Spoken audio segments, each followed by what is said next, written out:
Hi guys, today we're reading chapter 16 of Blood on the River on page 123. Great blame and imputation was laid upon me by them for the loss of our 2 men, which the Indians slew, insomuch that they purposed to dispose me.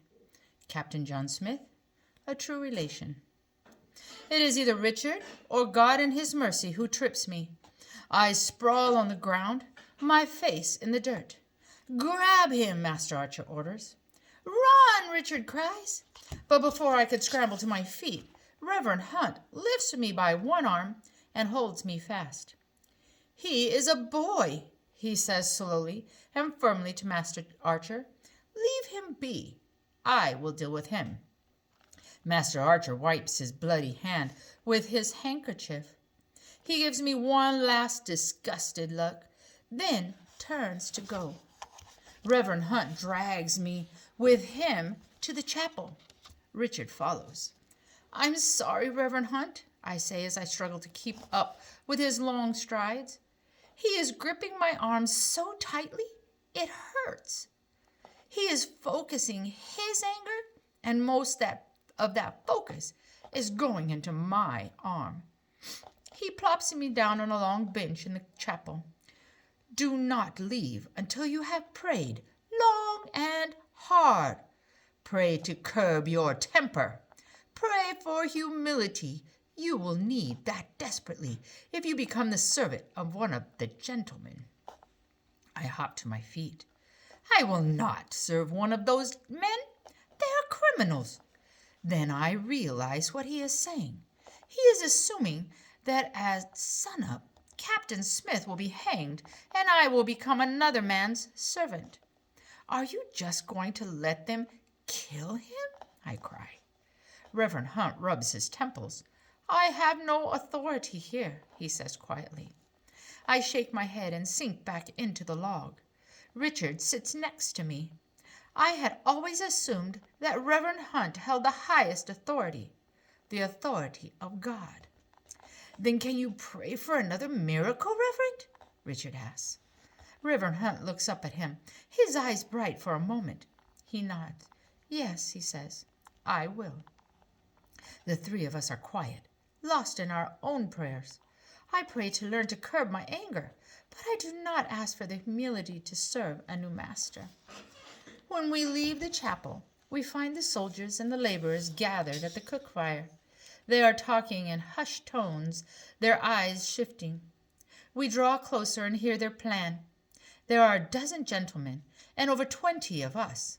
Yes, they have plenty of weapons, but we will have the element of surprise. Henry wants to simply slit the gentleman's throat while they sleep, but some of the others want an all-out battle, a war. Reverend Hunt scowls. No killing, he says. A war among ourselves will be the end of us, an end to the colony. We will not even have enough men left to fend off an Indian attack. But the men ignore him. They want blood, and if it will save Captain Smith, so do I. I grow weary of listening to the men argue about their plans. I nudge Richard, and we leave to walk down to the river. The afternoon sun is low. A breeze has lifted, and the river has ripples over its surface. Do you think their plans will work? Richard asks me. I shake my hand. I shake my head. A lot of men will die. Maybe you and I will die. And yet, if we do nothing, we both know what will happen tomorrow morning. We will watch Captain Smith climb up the ladder to the gallows, watch them slip the noose around his neck. When they shove him off the ladder, the weight of his body will jerk his neck against the noose. Our only hope will be for his neck to break quickly, so that death will come mercifully. I have seen hangings where a man gurgles and thrashes, and his face turns red, and death comes so slowly that I have wished for a sword to put him out of his agony. A thin layer of ice has crushed over the water along the shoreline. I press on it with the toe of my shoe until it breaks like glass, making a star of thin lines. The wind is stiff now and chills me right through my clothes. When I first heard about the Roanoke colony disappearing, I wondered how it could have happened so quickly. Yet here we are, down to fewer than 40 men from 105, and about to kill one another off. I sit down heavily on the river bank. Something on the horizon, downriver, catches my attention. I blink, then rub my eyes. It is a ship. The low winter sun has turned her sails to gold, and she is gliding toward us on the wind. My mouth goes dry. Is this the Spanish ship we have been dreading, come to attack and kill us all? They will have an easy task. Can you see her flag yet? I ask slowly.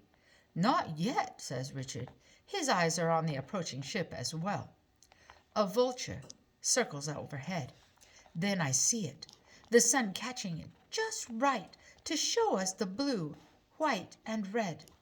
It's an English ship, I shout. Could it be Captain Newport after all this time? Richard cries. Reverend Hunt's words echo in my head. I have no authority here. But Captain Newport does have authority here, and I am sure he will not let them hang Captain Smith. I strain my neck trying to see. Who is on board? Is there a one-armed man? The ship glides closer. Shouldn't we go tell them a ship is here? Richard asks. Not until I see who the captain is, I say. I want to know if Captain Smith is saved. Then I see him, standing at the bow, looking toward the shore, the one-armed captain of the ship. Richard and I take off running up the hill to the fort. You did it, Reverend Hunt, I shout at the top of my lungs. You got your miracle.